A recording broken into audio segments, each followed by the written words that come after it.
মহারাজ তো অনেক টেনশনে আছে, পূজা কি বাঁচবে নাকি বাঁচবে না। পূজা আবিরের জীবন যে অনেক বিপন্ন। তো পূজা আবিরের চিকিৎসা চলতেছে, ডাক্তাররাও অনেক ভয় পাচ্ছে, এত আঘাত লেগেছে। তো আবিরের তো অবস্থা খুবই খারাপ, পূজাকে তো ব্যান্ডেজ করেছে। এদিক দিয়ে মহারাজ ঠাকুরকে ডাকছে। পুলিশ বলল যে আপনি কাকে সন্দেহ করছেন। মহারাজ বলল দাদা তোকে আমি ছাড়বো না।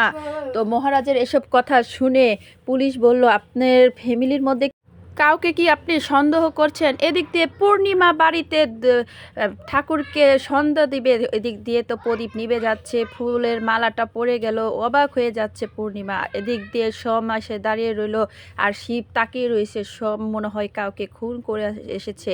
সোম শুধু সেই দৃশ্য ভাবছে পূজার কিভাবে অ্যাক্সিডেন্ট হলো।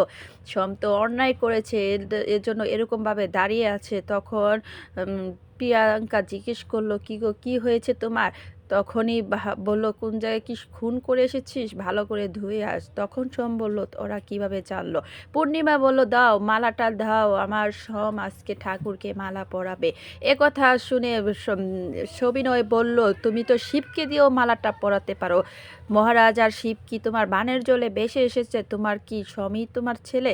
এদিক দিয়ে দুজনের মধ্যে একজনের জীবন খুবই সিরিয়াস। তো আবিরের রক্ত লাগবে। তখনই এদিক দিয়ে ডাক্তারের চেম্বার থেকে ডাক্তার বের হচ্ছে। অতীতের আলো নিভে গেল, ডাক্তার পূজাকে নিয়ে বের হলো। তখন পূজাকে দেখে মহারাজ অবাক হয়ে তাকিয়ে রইল, কান্না করলো। পূজার হাতটা ধরে মহারাজ বুলিয়ে দিল পূজার হাতে যে ব্যান্ডেজ করা। এদিক দিয়ে মহারাজ ফোন করছে, বলল আবিরের তো বাড়ির কোনো ঠিকানা আমি জানি না। এদিক দিয়ে পুলিশ আসলো। তখন বলল আপনি কি যেন বলছিলেন, তখন কাকে সন্দেহ করেন। তখন মহারাজ কিছু বলল না। সেই মেয়েটি সকালবেলা যার সাথে ঝগড়া হলো, সেই মেয়েটি দাঁড়িয়ে দাঁড়িয়ে সব কিছু শুনলো।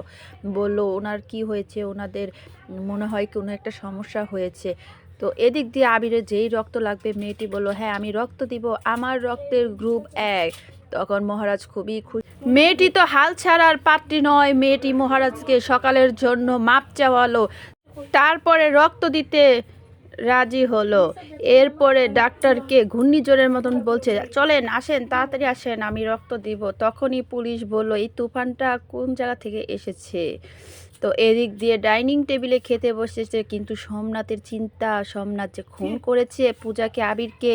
এখন মহারাজ তো কিছুতেই সোমকে ছাড়বে না। তো হঠাৎ করে পূর্ণিমা বলল কি হয়েছে। সোম তখন চিৎকার দিয়ে উঠলো, আর পূর্ণিমা ভয় পেয়েছে। তখন এদিক দিয়ে সবিনয় শিব মহারাজ পূজার কথা বলতে না বলতেই মহারাজ সোমকে ফোন দিল। সোম তো অনেক ভয় পেয়েছে।